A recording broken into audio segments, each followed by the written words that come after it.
I'm Mr. Reynolds, and today I'm going to be sharing with you a little bit about how we learn reading comprehension strategies in class and how you might be able to help at home. So today I'm going to be sharing with you something that we have on the learning space, which is this cover card. And this is very helpful for helping us to, on occasion, stop what we're doing when we're reading and think about different reading comprehension strategies. So I'm going to show you how we do this by using this chunk of text right here, which is called a story bite. This, of course, can be done with any book that you're reading. I'm just going to demonstrate using this because it's actually made for this particular methodology. So the first thing that I'm going to do is I'm going to read a chunk of text, in this case, one paragraph. I'm going to read it out loud in its entirety. So, the rabbit wiggled his nose and sniffed the air. All around him, other rabbits were eating the grass. Now and then, one would sit up and check for danger. If there was anything wrong, they would all run back to their holes in the ground. From where he was sitting, at the entrance to this rabbit hole, everything seemed peaceful. Okay, the idea there is I'm learning how to read out loud and to read with fluency.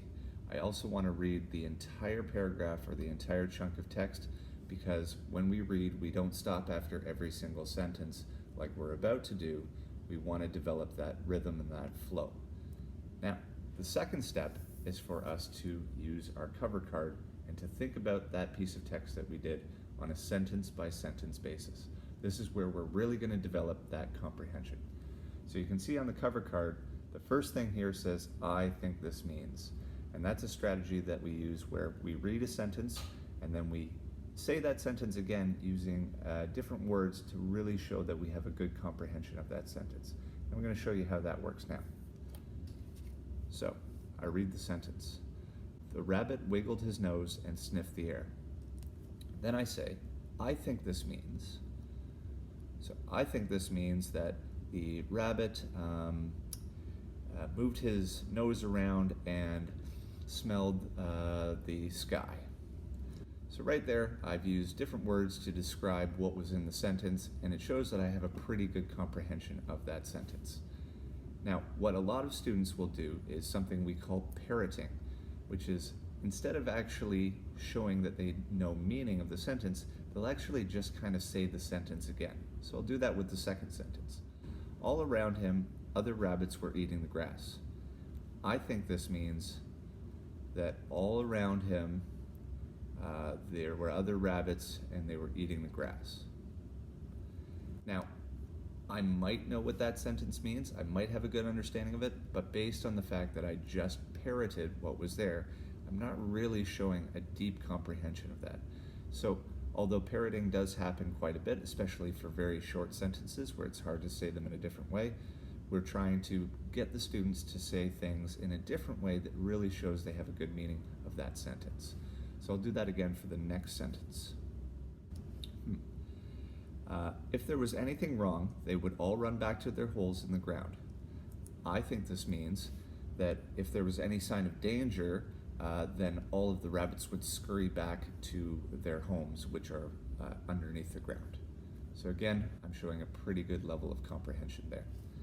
Now, in addition to our I think this means, we also have several different comprehension strategies here. Visualizing, prior knowledge, making connections, asking questions, and inferring. These are actually quite challenging things for the students. Sometimes the words specifically are actually quite difficult for them. So the word visualizing is quite a challenging word. Very hard for them to spell, and they might not really understand what that means. So next to that, we have these sentence starters. And these are much easier ways for the students to access what that particular comprehension strategy is. So for visualizing, we start our sentence with, I have a picture in my head. So I'm going to demonstrate that for the next sentence here. From where he was sitting at the entrance to his rabbit's hole, everything seemed peaceful. I have a picture in my head of him just kind of hanging around out front of his house and just being very relaxed, like he's pretty okay with things that are going on. So probably not the best example of visualizing, but at least I'm going through the process. Now, I've gone through the entire paragraph. I've done my I think this means. I've done some visualizing. I've gone through this whole paragraph. Now is the time to go back and address any misconceptions or things that maybe we weren't aware of, or words that we got wrong. We don't want to do that in the middle of the students going through their I think this means and their reading comprehension strategies. We want to go through them as fast as we can, and then at the end address anything that was an issue.